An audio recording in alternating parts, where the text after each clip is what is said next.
উনি ডিসেম্বরে ফিরবেন। আমি একজন রাজনৈতিক ক্ষুদ্র কর্মী হিসেবে যেটা বুঝি, উনি ফিরবেন, ফিরতেই হবে ওনাকে। ফিরতে হবে কয়েকটা কারণে। আপনি যদি একেবারে নিরপেক্ষভাবে দূর থেকে দাঁড়িয়ে ওনার অবস্থানটা চিন্তা করেন, ওনার পরিবারের একটা দীর্ঘ ইতিহাস আছে রাজনীতির, এবং একটা দীর্ঘ ত্যাগের মধ্যে দিয়ে তার পরিবারকে যেতে হয়েছে। ইনফ্যাক্ট তিনি তার পুরো পরিবারকে হারিয়েছেন এই রাজনীতির কারণেই। তার সঙ্গে জড়িয়ে আছে, তার পরিবারের সঙ্গে তার আরও বৃহৎ পরিবার, তার দল, যেই দলটিকে একেবারে ভেঙে চুরে যাওয়া অবস্থায় ৭৫ থেকে ৮০ তিনি ৮১ সালে ফিরে এসে হাল ধরেছিলেন, এবং ৮১ থেকে ২৬ ৪৬ বছর ৪৬ বছর উনি এই দলটার প্রধান হিসেবে মাঠে, রাজনীতির মাঠে, সংসদে, রাষ্ট্র ক্ষমতায় এবং বিরোধী দলে থেকে লড়াই করেছেন। সো এখন যদি উনি না আসেন, ওনার পরিবার তো কেবলমাত্র উনি এবং ওনার ২ সন্তান নন, ওনার পরিবার হচ্ছে আওয়ামী লীগের এই বিশাল পরিবার। সো এই কোটি কোটি নেতাকর্মী, সমর্থক, ভোটার, যারা ভোটার, ধরেন নেতাকর্মী বাদ দিলেন, হ্যাঁ, সাধারণ মানুষ, তাদের কি হবে? ১, ২ হলো ওনার পরিবার এবং ওনার ব্যক্তির যে ত্যাগ এই রাজনীতির পেছনে, সেটা কোথায় যাবে? ৩ হলো ওনার বয়স হচ্ছে, আল্লাহ না করুক ওনার স্বাভাবিক মৃত্যু যে কোনো দিন হতে পারে। বিদেশের মাটিতে যদি ওনার মৃত্যু হয়, that is the end of the story. মানে ওনার রাজনৈতিক জীবন, ওনার দলের ভবিষ্যৎ, সব কিছুর উপরে that will be the last nail in the coffin. So আমার মনে হয় এগুলো আমি যেমন মানে দূর থেকে দেখে হিসাব করি একজন রাজনৈতিক কর্মী হিসেবে, আমি চিন্তা করেছি আসা না আসার মধ্যে ইয়েটা কি, উনিও নিশ্চয়ই করেন। আর উনি ফিরে আসলে সবচেয়ে বেকায়দায় কারা পড়বে আপনি বলেন তো? এটা আমি আরো ৯ মাস আগে বলেছিলাম, সবচেয়ে বেকায়দায় পড়বে সরকার, সবচেয়ে বেকায়দায়। ৪ অগস্ট ২০২৪ বিএনপিরও মুরত ছিল না। এরকম বড় বড় দল দেখলে মনে হয় আরে কিচ্ছু নাই কিচ্ছু নাই, কোত্থেকে যে বেরোবে এটা হিসাব করে পাবেন না। আপনি আমাকে বলেন না, এই আপনারাই আর আমরা তো একই জায়গায় বহু বহু বহু স্টক শো করেছি। ৪ অগস্ট ২০২৪ বিএনপি কই ছিল? কই ছিল? তো সুতরাং নাইটাই এগুলো বলা যায়, হাসিনাও বহু বলছে বিএনপি নাই, এগুলো বললে শান্তি লাগে, শান্তি পাওয়ার জন্য বলে, ওটা কোনো অসুবিধা নেই, পলিটিক্যাল রেটরিক। যদি নাই থাকে তাহলে আর শো ন্যারেজ দেখায় দেখায় সব কর্মীকে ভিতরে রাখতে হয় কেন? তাহলে ৫ জনের মিছিলে ৫০০ জনের নামে মামলা হয় কেন? কেন আমার এলাকায় যেই ছেলেটা হয়তো দল কোনোটাই করে না, হাসের ইলেকশন করেছে আমার সাথে, তার নামও আওয়ামী লীগের মধ্যে ঢুকায় দিয়ে মামলা দিতে হয়? এত ভয় কেন সরকারে যদি আওয়ামী লীগ কোথাও নাই থাকে? তো ওগুলোর জব আমি দিতে চাই না। আর স্বরাষ্ট্রমন্ত্রীর বরং ফোকাস করা উচিত ওনার নিজের মন্ত্রণালয়ের। সবচেয়ে খারাপ অবস্থা স্বরাষ্ট্রের। উনি তো ডিফ্যাক্টো প্রধানমন্ত্রী হয়ে মনে করতেছেন যে বাংলা মানে যতগুলো মন্ত্রণালয় আছে সবগুলোর দায়িত্বে উনি। ব্যাপারটা এরকম না, ওনার মন্ত্রণালয় কিন্তু ডুবে গেছে। He better focus on his own মন্ত্রণালয়। তো যাই হোক, আমি যেটা বলতেছিলাম যে ওনার এই সকল কিছুর হিসাব ওনার কাছেও নিশ্চিত আছে, এবং উনি যদি ফিরে আসে সবচেয়ে বেকায়দায় পড়বে সরকার। না পারবে ফাঁসি দিতে, না পারবে কারাগারে নিয়ে নিরাপদ অবস্থায়। প্রত্যেকের একটাই লক্ষ্য, আমি চেয়ারে বসবো, বসার পর কিন্তু সেম অ্যাক্টিভিটিস গুলো হবে। খুব মজার, দেখুন আমি আপনাকে যে কথা দিয়ে আমি শুরু করেছিলাম, আপনি বারবার আপনাকে ওই দিকেই নিয়ে যাব। রাজনীতিবিদরা যার যার স্বার্থে কাজ করবে, আমলারাও যে সরকার যখন থাকে তার পক্ষে কাজ করে, ইভেন জুডিশিয়ারিও বাধ্য হয় কাজ করতে। কিন্তু একজন রিক্সা চালক বা একজন সিএনজি ড্রাইভার, সে কিন্তু কারো অধীনস্থ না, সে কিন্তু মসনদের পাশেও যায় না, মসনদের লোকজনের সাথে তার ওঠা বসাও নাই। সে স্বাধীন মানুষ, দরিদ্র হতে পারে কিন্তু সে স্বাধীন। সে যখন বলে যে আমরা কি চেয়েছি আর কি পেলাম, আমরা তো আগে বেটার ছিলাম, এটা আমি বললে অনেক রকম কথা বেরোবে। ও রুমিন বোধহয় আওয়ামী লীগের সঙ্গে, রুমিন বোধহয় আওয়ামী লীগের সাথে যোগ দেবে। না রে ভাই, না, আমার মতন এত শক্ত ক্রিটিক আওয়ামী লীগের বাংলাদেশে কেউ ছিল না। আমি খুব বিনীতভাবে মনে করি যে যুক্তি, তর্ক, তথ্য দিয়ে, একেবারে পরিসংখ্যান দিয়ে টকশোতে কথা বলা, এটা আমার স্টাইল, এটা আমি শুরু করেছিলাম। এভাবে কেউ এরকম খাতা নিয়ে এসে বসে টকশো কখনো করে না। এটা নিয়ে বহু হাসাহাসি হয়েছে শুরুর দিকে, 13-14 সালে বহু হাসাহাসি হয়েছে, উনি খাতা বই নিয়ে এসে টকশো করে। হ্যাঁ, আমি খাতা বই নিয়ে এসে টকশো করেছিলাম, এবং আমি একেবারে তথ্য বেসড কথা বলতাম, যে কারণে আমাকে আক্রমণ করার সুযোগটা কম ছিল, মানে উপায় ছিল না আর কি। তো সেই আওয়ামী লীগের সাথে আমাকে ট্যাগ ইন করার কোনো অর্থ নাই, কিন্তু আমি যা ফিল করি আমি দেখি ওই সিএনজি ওয়ালাটাও একই রকম ফিল করে। আর আমি বললে আপনি ট্যাগ দিবেন, কিন্তু সিএনজি ওয়ালাকে আপনি কি ট্যাগ দিবেন? সে তো মসনদে কোনোদিন ছিলও না, মসনদে কোনোদিন যাবেও না। তো ওই মানুষ, দেখুন আমি ভবিষ্যতের ব্যাপারে একেবারেই আল্লাহর উপর নির্ভরশীল। কারণ আমি দেখেছি জীবনে, আমার এই মধ্য জীবনে এসে আমি দেখেছি জীবনে যা হওয়ার কথা আপনি কখনো চিন্তাও করবেন না, আপনি সেটা হবেন, সেটাই ঘটবে আপনার জীবনে। আর যেটা আপনি মনে করবেন শতভাগ নিশ্চিত, দেখবেন হাতের ভাগ দিয়ে নাই হয়ে গেছে। সো ভবিষ্যৎ আল্লাহর হাতে। তবে হ্যাঁ, আমার নিজের তো একটা চাওয়া পাওয়ার ব্যাপার আছে, ইচ্ছার ব্যাপার আছে। আমি একজন রাজনীতিবিদ হতে চাই, আর বাকিগুলো হচ্ছে বাই প্রোডাক্ট। মন্ত্রী বলেন, এমপি বলেন, এগুলো বাই প্রোডাক্ট। এটা গান্ধী কখনো পাওয়ারে যায় নাই, কোনোদিন যায় নাই। সুভাষ বোস কখনো পাওয়ারে যায় নাই। মৌলানা ভাসানী কখনো পাওয়ারে যায় না। তৃতীয়াংশ শেষ, আর কি, আর অল্প, আর 1/3 বাকি, আল্লাহ পার করে দিবেন। পাওয়ার নিয়ে আমার আসলেই মাথা ব্যথা নাই, একদম নাই।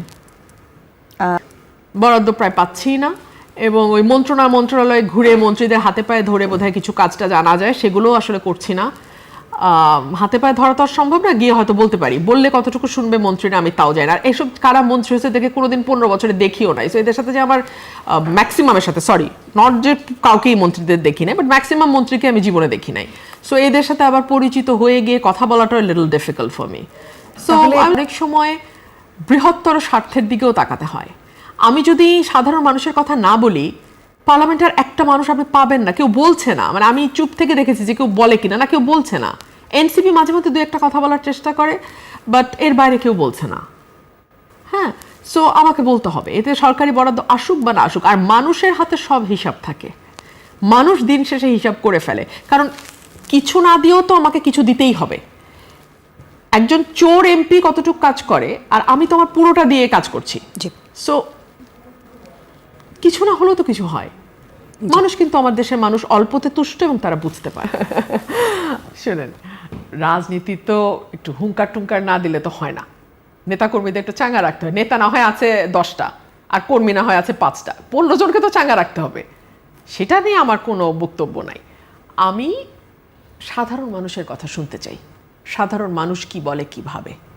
আপনারাও কান পাতেন, আমি পলিটিক্যাল পার্টি সবগুলোকে বলবো আপনারা কান পাতেন, আপনারা দেখেন সাধারণ মানুষ কি বলে। আমার কথা আপনাদের তিতা লাগবে, আমাকে আপনারা খারিজ করে দিতে পারেন, ট্যাগ দিতে পারেন, অমুক তমুক বলতে পারেন, গালাগালি করতে, আমার কিচ্ছু যায় আসে না। হাসিনার আমলে আমাকে বহুত গালি খাইতে হয়েছে, আমার কিচ্ছু যায় আসে না। কিন্তু মানুষ কি বলে এটা কান পাতেন। কেন পাতেন? আমি এনসিপিকেও বলবো, বিএনপিকেও বলবো, জামাতকেও বলবো, কারণ মানুষকে ঘিরে আপনাদের কাজ। আর আওয়ামী লীগকেও বলবো কান পাতেন, মানুষ কি বলে বোঝার চেষ্টা করেন। আপনারা যে যখন ক্ষমতায় থাকে সে কিন্তু মানুষের পালসটা বুঝতে পারে না বলেই 5ই অগস্টের মতো ঘটনা ঘটে। তো সে কারণে আমি বলবো প্রত্যেকটা রাজনৈতিক দলকেই মানুষ কি বলে শোনেন, গণপরিবহন ব্যবহার করেন, রাস্তায় হাঁটেন, দুটো মানুষের সাথে কথা বলেন, আর কিছু না হোক ফেসবুকে দেখেন অনেক ছোট ছোট ছোট ছোট মোবাইল জার্নালিস্ট আছে, তারা কিন্তু ঠাস করে একে তাকে ধরে বাইট নেয়, কথা শুনে। সাধারণ মানুষ যারা দরবারের সঙ্গে যুক্ত না, দরবারহীন মানুষের কথা শোনেন, তাহলে বুঝতে পারবেন মানুষ। মাসের ওই সময়টা ইউনূস সরকারের সময় তাদের তো কোনো দল ছিল না, কিন্তু তাদের ক্ষমতার আকাঙ্ক্ষা ছিল। তাদের কোনো ভোট চাওয়ার মতন 300 এমপি হওয়ার মতন পার্টি ছিল না, তা নির্দলীয়, কিন্তু তাদের 5 বছর রান করার ইচ্ছা ছিল। সো বিভিন্ন সময় বিভিন্ন ইস্যুকে সামনে এনে একটা অরাজকতা তৈরি করা, যেটা তারা করতে চাইছে কিন্তু করতে পারবে না, ভাবছে প্রেশার আসবে, তখন মব লেলিয়ে দেওয়া, এই কাজগুলো তারা করেছে। আর বিএনপিকে আমার কাছে মনে হয় ননশালেন্ট। ওরা আসলে মানে ওরা বুঝতেই পারছে না যে ওরা আসলে এতদিন মারধর খাওয়ার পর ক্ষমতায় গেছে তো, এবং খুব যে একটা মানে তাদের কোনো বিরাট কন্ট্রিবিউশন হয়েছে বা তারা একটা খুব সহি পথে আন্দোলন করে ক্ষমতায় যেতে পেরেছে, ব্যাপারটা তেমনও না। সো তাদের কাছে এটা একটা মানে পড়ে পাওয়া 14 আনার মতন। প্রতিদিন ঘুম থেকে উঠে এক একজন চিন্তা করে, আরে আমি তো মন্ত্রী, আরে আমি তো প্রধানমন্ত্রী, আরে কি সে থেকে কি হয়ে গেল, কোথা থেকে কি হয়ে গেল, জুম মিটিং থেকে এখন সরকার প্রধান। সো এই যে একটা এটার সাথে অ্যাডজাস্টেড হওয়া, এই ওয়েদারের সাথে অ্যাডজাস্টেড হওয়া, মানে weather means the political weather. হ্যাঁ, দীর্ঘ সময় হতাশার মধ্যে থাকার পর যখন অ্যাব্রাপ্টলি সব বদলায় যায়। আপনি যদি এখন সকাল উঠে দেখেন আপনি বেহেশতে, আপনি তো আসলে বেহেশতের সাথে অ্যাডজাস্ট হতে আপনার টাইম লাগবে অনেক। সো বাংলাদেশের রাজনীতি এমন যেখানে সরকারে যে থাকে সে বেহেশতে থাকে, সে বেহেশতে থাকে। সো সেই কারণে একেবারে টপ থেকে শুরু করে আমাদের ওয়ার্ড নেতা পর্যন্ত এক একজনের মানে এখনো মানে ঘুম থেকেই তারা জাগতে পারে নাই যে তারা যে মানে কি বলবো মানে পাওয়ার কামস উইথ রেসপন্সিবিলিটি, এইটা তাদের বুঝবার বা এটা ধারণ করবার মতন অবস্থাতেই তারা নাই। আপনি তো আসলে লম্বা সময় বিএনপিতে ছিলেন, আপনি একাই বলা চলে সংসদে বিএনপির স্পোক পারসন হিসেবে লম্বা সময় কথা বলে যাচ্ছেন, তার প্রমাণ গণমাধ্যম থেকে শুরু করে ইন্টারনেট, সোশ্যাল মিডিয়া সব জায়গাতে আছে। আপনি যদি বিএনপি থেকে বের না হতেন তখনও কি আপনি এভাবে সরব থাকতেন, এই কথাগুলো বলতেন? হ্যাঁ বলতাম। এই প্রশ্ন আমি আমার নিজেকে অনেকবার করেছি এবং আমি এত কনফিডেন্টলি কেন আপনাকে বলছি জানেন? আপনি আমার 18 মাসের ফুটেজ দেখেন, আমি কিন্তু তখন বিএনপিতে, মানে ইউনূসের সময়কার ফুটেজ দেখেন, বিএনপির চাঁদাবাজি নিয়ে আমি সবচেয়ে সোচ্চার ছিলাম আমি, কারণ ওই সময় তো বিএনপি গভর্নমেন্টে নাই। সো আমি তো গ্যাস সংকটের জন্য বিএনপির সমালোচনা করতে পারবো না, বিদ্যুতের ক্রাইসিসের জন্য বিএনপিকে ধরতে পারবো না। আমি কি বলেছি? বিএনপির চাঁদাবাজি নিয়ে বলছি এবং আমি বলেছি যে এটা যদি আপনারা কন্ট্রোল করতে না পারেন আপনাকে ভোটের মাঠে এটার প্রাইস পে করতে হবে। সো এরপরে বিএনপি আমাকে শোকজ করেছে, খুবই মানে গোপনীয়ভাবে শোকজ হয়েছে। মোবাইলে আমাকে চিঠির একটা ছবি পাঠিয়ে বলা হয়েছে জবাব দিতে, ওইটাও আমি গোপন রাখি নাই। 72 ঘন্টার মধ্যে আমাকে টাইম দিয়েছে, আমি তার বহু আগেই 300 পাতার এক বই জমা দিয়ে এসেছি বিএনপির কার্যালয়ে। সো আমার সাথে বিএনপির ট্যাসেল তো ছিল এবং বিএনপি যখন ইভেন আমাকে তখন প্রায় টকশোতে প্রশ্ন করতে, আপনাকে নমিনেশন না দিলে আপনি কি করবেন, আমি তখনও টকশোতে বলেছি না দিলে আমি ইন্ডিপেন্ডেন্ট ইলেকশন করব। এগুলো কিন্তু একটা দলে থেকে সাধারণত কেউ বলে না, বলে পায়ে ধরবো, কাঁদবো, কাফনের কাপড় পরবো, অনেক নাকা উত্তর দেয়। আমি এগুলো করিনি, আমি কেন স্ট্রেট বলেছি আমি ইলেকশন করবো, আমি একটা ভোট পেলে একটা ভোট পাবো, আমি ইলেকশন করবো। কারণ আমি তো আমার কনস্টিটিউয়েন্সিতে 10 বছর পরিশ্রম করেছি। এক একজন যখন আওয়ামী লীগের সঙ্গে লোকাল লেভেলে হাত মিলিয়ে চলেছে, ব্যবসা করেছে, নিজেদের দোকানপাট ব্যবসা সব বজায় রেখে চলেছে, আমি তো তখন আমার প্রফেশন বিসর্জন দিয়ে আমি কাজ করেছি। সো মানুষ, আমি দেখতে চাই মানুষ মনে রাখে কিনা, মানুষ মনে রেখেছে। গান, নাচ, আমি হতাশ হয়ে গিয়েছিলাম গত 1.5 বছরে, মানে ইউনূস আমলে, যখন আমি দেখেছি মঞ্চ নাটক বন্ধ হয়ে যাচ্ছে, যখন আমি দেখেছি গানের আসর বন্ধ হয়ে যাচ্ছে, যখন আমি দেখেছি মাজার ভাঙা হয়েছে, যখন আমি দেখেছি যে আপনার মেয়েদের ফুটবল খেলা অশালীনতার নামে বন্ধ করা হয়েছে, যখন আমি দেখেছি যে বিভিন্ন জায়গায় প্রেক্ষাগৃহগুলোতে মানুষ ভয় পাচ্ছে, সিনেমা দেখতে যেতে ভয় পাচ্ছে, তখন আমিও ভয় পেয়েছি যে আমরা আসলে কোন বাংলাদেশ দিকে যাচ্ছি। এরপরে গত 6 মাসে সরকার আসবার পরে প্রত্যেক আশা করেছিল অবস্থার পরিবর্তন হবে। এমনকি বাংলাদেশের চলচ্চিত্র সেন্সর বোর্ড যে সিনেমাটাকে রিলিজ করেছে, 13 বছর হলে আপনি সিনেমাটা দেখতে পারেন, বনলতা এক্সপ্রেসের কথা আমি বলছি, সেটা নিয়েও ব্রাহ্মণবাড়িয়াতে আমাকে মানববন্ধন করতে হয়েছে। তারপরেও কিন্তু সিনেমাটা সেখানে সম্প্রচারিত হয়নি। সম্প্রচারিত হয়েছে ফরচুনেটলি। এটা কোনো ব্রাহ্মণবাড়িয়া কিন্তু কোনো প্রেক্ষাগৃহ নয়, ওটা ভেঙে ফেলেছে মৌলবাদীর আগেই। হ্যাঁ, সো ওটা একটা স্টুডেন্টদের প্রাইভেট উদ্যোগ ছিল, মাঠে করবে, পরের দিন ওরা মাঠে করতে পেরেছে, মানে ইটস এ গুড নিউজ যে ওরা পেরেছে, কিন্তু তার জন্য আমাকে রাস্তায় দাঁড়াতে হয়েছে। এবং সরকার আটগাড়ি পুলিশ পাঠিয়ে ওর সিনেমা বন্ধের পক্ষে কাজ করেছে। আপনি চিন্তা করেন, সরকার আটগাড়ি পুলিশ পাঠিয়ে সিনেমাটা যাতে প্রদর্শিত না হয় সেই ব্যবস্থা করেছে। এরপরে আপনি আসেন মেয়েদের উপর মরাল পুলিশিং, কিছুটা হয়তো কমেছে, কিন্তু কতটা কমেছে? আমি বললাম না যে মানুষের আওয়াজ শোনা কিন্তু এখন খুব কঠিন কিছু না।